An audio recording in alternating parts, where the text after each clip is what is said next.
छोटे शहर के पुराने पुस्तकालय में एक पुरानी किताब मिली जिसका नाम था अंतहीन सच। किताब का हर पन्ना बदलता रहता और उसमें लिखा हर शब्द वास्तविकता में उतर जाता। शहर के युवा, आर्यन, सिया और तनिष्क पुस्तकालय की रात की ड्यूटी में थे। किताब उनकी नजरों के सामने खुद ब खुद खुली और पन्नों पर अजीब चिन्ह और तस्वीरें उभरने लगीं। जैसे ही आर्यन ने पहला पन्ना पढ़ा, उसने देखा कि किताब में उसके ही घर का पता लिखा है। सिया ने डर के मारे पीछे हटते हुए कहा, यह सच नहीं हो सकता। लेकिन अगले ही पल किताब में लिखा हुआ आर्यन का सबसे पुराना डर कि उसका कमरा अचानक बंद हो जाएगा वास्तव में हो गया। दरवाजे अपने आप बंद हो गए और कमरे में अजीब सन्नाटा छा गया। तीनों दोस्त किताब को समझने की कोशिश करने लगे। पन्ने तेजी से बदलने लगे और हर पन्ना एक नई भूतिया घटना दर्शाता। कभी किताब में शहर की परछाइयां, कभी लोगों के अचानक गायब होने की कहानी, कभी अजनबी की खिड़की में दिखती परछाई। तनिष्क ने पुराने ग्रंथों से खोजबीन की। उसे पता चला कि यह किताब सदियों पहले एक जादूगर द्वारा बनाई गई थी जिसने हर व्यक्ति के डर और भविष्य को पकड़ने की शक्ति इसमें डाल दी थी। किताब का सबसे खतरनाक नियम यह था कि जो भी किताब पढ़ेगा वो पन्नों में लिखा सच का हिस्सा बन जाएगा। सिया ने किताब को फेंकने की कोशिश की, पर किताब हवा में तैरते हुए उनके हाथ में लौट आती।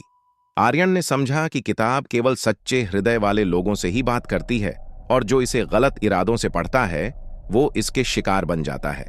रात बढ़ी और किताब में अचानक लिखा गया कि एक आत्मा मुक्त होने को तैयार है। पन्ने खुलते ही कमरे में हल्की रोशनी और धुंध फैल गई। किताब की आत्मा एक लड़की की, जो पहले जादूगर की सहायक थी, सामने आई। उसकी आंखों में दुख और चेतावनी दोनों थे। तीनों दोस्तों ने तय किया कि किताब की शक्ति को नियंत्रित करना ही उनका लक्ष्य होना चाहिए। उन्होंने पुराने मंत्र पढ़े, दीपक जलाए और किताब को एक प्राचीन ताबीज में बंद किया ताकि वह अब किसी और के हाथ न लगे। सुबह होते ही पुस्तकालय सामान्य लगने लगा। किताब फर्श पर पड़ी थी, शांत और बंद। लेकिन जैसे ही आर्यन ने पीछे मुड़कर देखा, पन्नों में हल्की रोशनी चमक रही थी और किसी ने धीमे स्वर में कहा, मैं हमेशा तुम्हारे साथ रहूंगी। किताब अब भी वहां थी, लेकिन उसके पन्ने अब केवल सही दिल वाले लोगों को चुनते थे। और शहर वाले अब भी कहते हैं, जो भी उस पुस्तकालय में रात को जाता है उसे किताब की आंखें हमेशा देखती हैं। आगे की कहानी पार्ट 2, भूतिया किताब। हवेली में हुई उस रात के बाद अनमोल, निया और कबीर की जिंदगी पूरी तरह बदल चुकी थी। आगे का कैनवास तो अब गांव के छोटे संग्रहालय में रखा था, लेकिन उस रात जो उन्होंने देखा वो उनकी आत्मा में गहराई से बस गया था। पर उन्हें नहीं पता था कि आगे की आत्मा का केवल एक हिस्सा शांत हुआ था, बाकी हिस्सा अब भी एक भूतिया किताबन में छिपा था।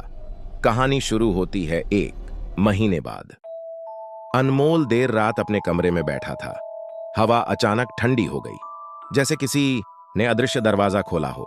मेज पर रखी एक पुरानी किताब अपने आप खुली, वही किताब जिसे उसने कभी नहीं खरीदा था। उसके पन्नों से हल्की रोशनी और धूल सी निकल रही थी। किताब के पहले पन्ने पर सुनहरे अक्षरों में लिखा था, सच अधूरा है, मेरी कहानी बाकी है। अगली सुबह अनमोल ने किताब निया और कबीर को दिखाई।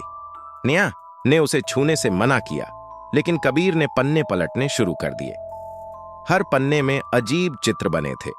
आगे का चेहरा, आधे शब्द और पेंटिंग जैसी छवियां जो धुंधली होकर भी जीवंत लगती थीं।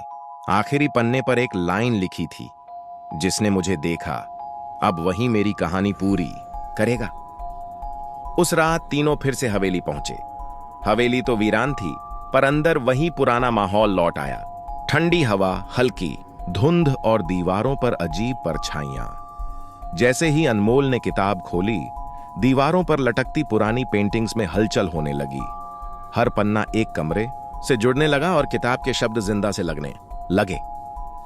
यह कोई साधारण किताब नहीं है, नेहा ने कहा। यह आंगे की आत्मा का दूसरा हिस्सा है।